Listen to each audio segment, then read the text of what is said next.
สงครามรัสเซียยูเครนที่ยืดเยื้อ 14 เดือนก็นำไปสู่ความเปลี่ยนแปลงและความตึงเครียดในเชิงภูมิรัฐศาสตร์อย่างมากนะคะและยิ่งรัสเซียเองก็มีข้อกล่าวหาต่อสหรัฐว่าอยู่เบื้องหลังทั้งในการสนับสนุนยูเครนและอยู่เบื้องหลังในการใช้โดรนโจมตีรัสเซียในครั้งนี้ด้วยทำให้เกิดคำถามนะคะว่าสงครามในครั้งนี้ใครกำลังต่อสู้กับใครซึ่งเอกอัครราชทูตรัสเซียประจำประเทศไทยได้บอกกับคุณทิวลิปนาคสมภพเราค่ะว่าสงครามครั้งนี้ไม่ใช่การต่อสู้ระหว่างรัสเซียและยูเครนค่ะ Do you think Russia has been portrayed or painted pictures fairly by the foreign media? We should understand that today world media are mostly monopolized by the Western government. So if we see that all Western medias, they monopolize the world space, information space, so everyone can see only one side vision. Right. We should recognize that today the information space in the world is still monopolized by the Western media. But of course, there are some changes. They will happen step by step, but there are alternative media resources. Okay, so can I ask this? How do you personally see this Russia-Ukraine conflict winding down, though? From the very beginning, Russia is, and would be ready for a peaceful settlement. And we repeated it many times. I just ask you maybe one simple question. Did you hear any peaceful initiatives from the Western countries? Just think about this. They're just pumping Ukraine with weapons.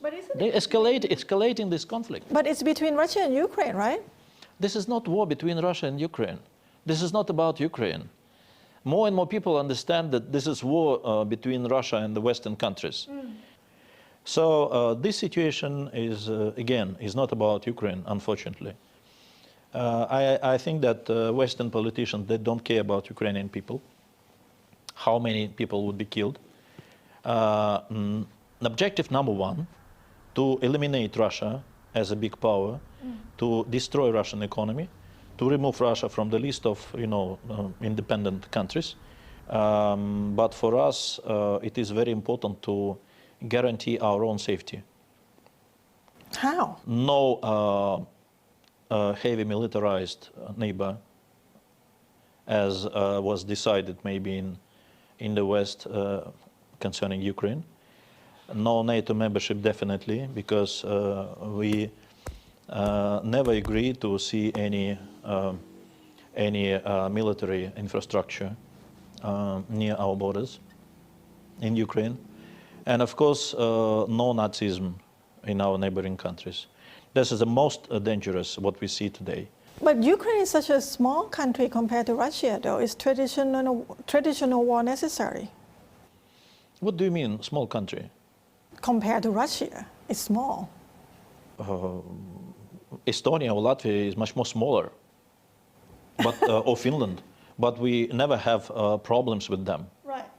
But when Ukrainians start to bomb their own people, mostly Russian minority or Russian community, so how long we could see this tragedy? Russian descendant citizens.